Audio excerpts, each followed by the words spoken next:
আপনারা হয়তো অনেকেই জানেন 2026 আইপিএলে কলকাতা নাইট রাইডার্স দলে মোস্তাফিজকে বেরিয়েছিলেন তারা, কিন্তু যখন হাদি হত্যাকাণ্ডের জন্য বাংলাদেশ ভারতের মধ্যে দ্বিপক্ষ লড়াই চলছে, তখন ভারতের কুলাঙ্গার নরেন্দ্র মোদী নির্দেশ দিয়েছেন মোস্তাফিজ ইন্ডিয়ার খেলতে পারবে না,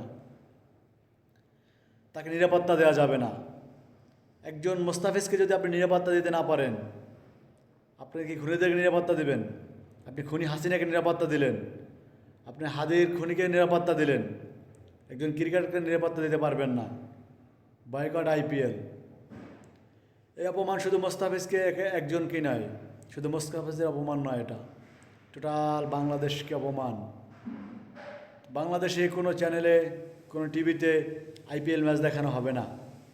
যদি কোনো চ্যানেলে আইপিএল ম্যাচ দেখানো হয়, আমরা ওই টিভি চ্যানেলকে বাংলা মানুষ এক হয়ে বয়কট ঘোষণা করব। Boycott India, boycott IPL.